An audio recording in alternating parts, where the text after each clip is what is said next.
What is devotion? What is devotion?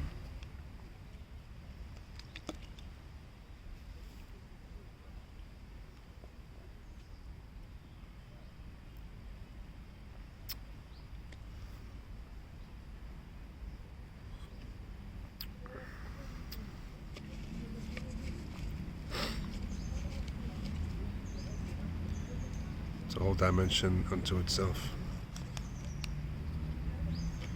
Devotion belongs to the same dimension that love belongs to the dimension of the heart, or as we know in yoga, the anahata, or the heart chakra. That's where devotion belongs.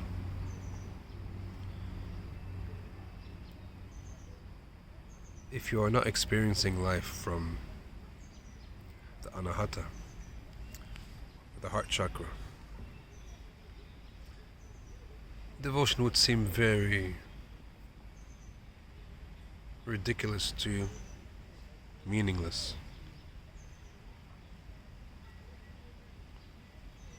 even idiotic.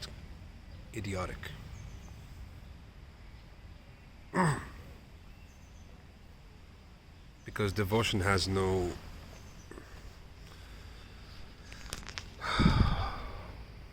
real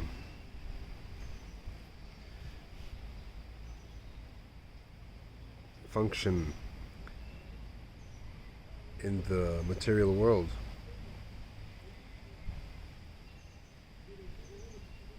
It has no function in the world of give and take. And a lot of people think that that dimension is all that exists. That the entire world is just give and take. Materially speaking. Or time-wise, or whatever.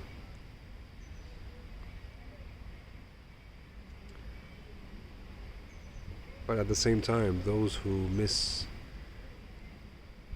the immensity of devotion also miss the sweetness of life.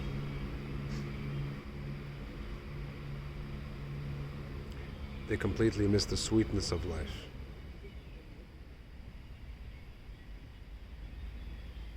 They would never know that such sweetness that comes with devotion.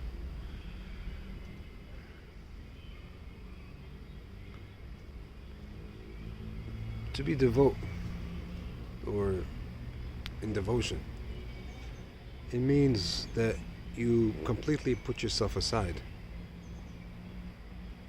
as a person. It also means the other becomes a part of you. Even though physically it's very distinct. You are your own physical body, they are their own physical body. But somewhere you have merged together. It could be a lover, or a friend, or a child, a parent, a master, or simply people, or even nature, or the divine, a companion, whatever it may be. When you have devotion towards someone,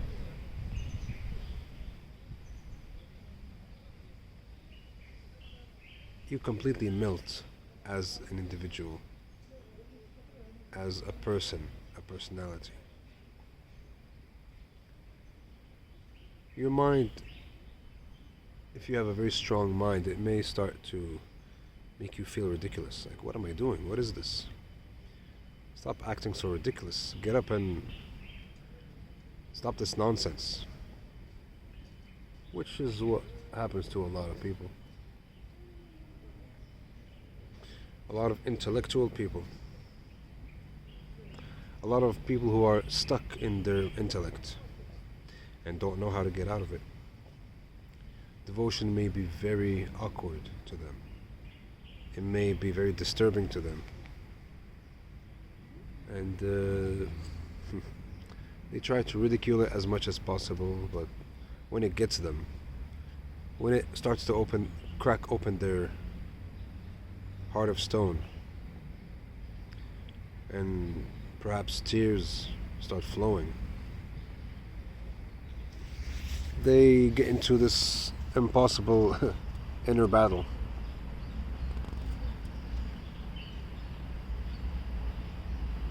Because their mind, the structure of their mind and their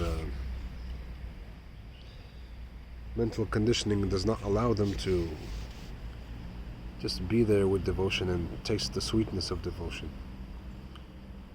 In other words, they prevent, or they deprive themselves of that sweetness. No one is depriving them. No one has to deprive them. They are very well doing it themselves. And when they are capable of doing it, somewhere in their mind they're satisfied, but somewhere else in their heart they grieve and they long, but they don't know the way back there again, because the mind is standing guard in front of the road that leads to devotion. Sometimes the guard, this mind, is looking in another direction, is not really paying attention, and you happen to slip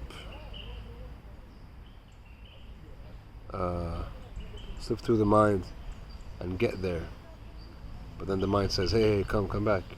You're not allowed to go there. What are you doing? It's just like a child, trying to get into somewhere they want to get. And then when the adult catches them, they scold them and intimidate them, humiliate them.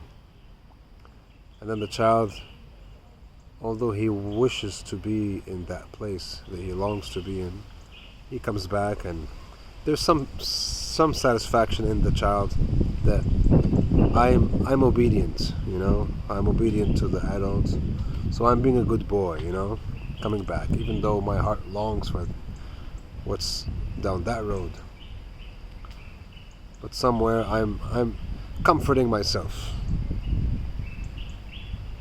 I'm comforting myself in making myself think that I am being obedient, therefore I am good. But you cannot fool the heart. The heart knows what it longs for, and the heart needs to find expression. So the same thing happens to these people. They become like that little child being scolded by that adult, and their adult is their own mind. Their adult is their own conditioned mind, which they cannot escape from. So in a sense, these people have not yet matured mentally.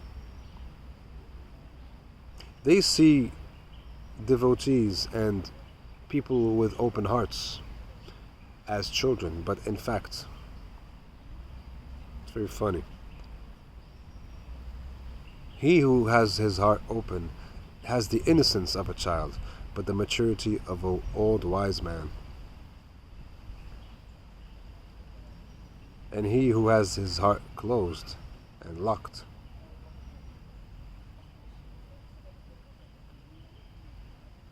he does not have the innocence of a child. He does not have the innocence, but mentally he is a child. You see, it's different. It seems the same, but it's different. Being like an innocent child is not the same as being mentally immature. Being innocent as a child is the only thing that shall give you maturity, mental maturity, emotional maturity. Because now, when you allow your heart to open and to find expression, now it grows into maturity. But it grows into maturity through innocence. It does not grow into maturity through the killing of innocence. If you kill innocence, you are stuck in the childishness of the mind. You are not growing beyond the immature mind. You have a mind which is, immature because, of course, the mind is just. it, the mind is not allowing you to find emotional maturity. So instead of maturing emotionally, you lock the heart completely, and now you don't even have to deal with your heart anymore. And for you, that is maturity. But in fact, preventing yourself from reaching emotional maturity, you remain as a childish person, thinking that you are mature because you have locked your heart, because now you don't have to deal with it. It's just like you have a child, you're not allowing them to be a child. You're not allowing them to be a child, you're forcing them to be an adult even though they're still a child. If you do that to a child, they will always be a child. They will be a child in the sense of being childish, in the sense of childishness. Now, and this is what happens to a lot of people, by the way. A lot of people are denied their emotional expressions from a young age, thinking that this is what a man has to learn in order to be a man. He should not explore and evolve emotionally. Throw away the emotions. What are you doing with these emotions? They're not for you. They're for children and for women. So these children are denied access to their heart, their own heart, and then they grow by forcing a mental structure onto their life, a mental conditioning, without having ever dealt with the heart, which is why it remains immature, because of the conditioned mind. Whereas if you allow a child to find expression, to play, to be a child, to fully embrace being a child, that child will actually grow to be a real mature person, a mature man, a wise man, because now he has explored all that comes with being a child, and he has evolved his emotions because he has not imprisoned them, he has not locked them up somewhere. He is in peace with his emotions.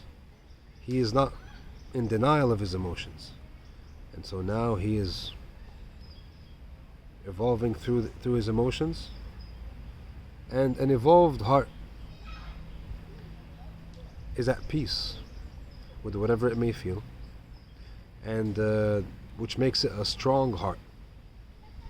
And a strong heart takes over the conditioned mind. One with a strong heart, a pure, strong, mature heart, can never be mentally conditioned, because he is healed. His heart is healed. His heart has gone its course, has taken its course to maturity. Now that kind of person is emotionally mature, and at the same time they have preserved the innocence of a child, because they have never denied their heart. They have never denied their emotions, unlike those other ones who thought that by denying their emotions they become mature, but actually no. When you deny your emotions,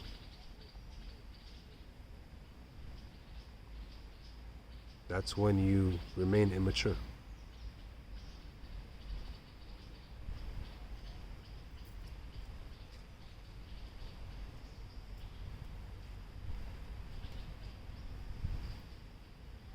So,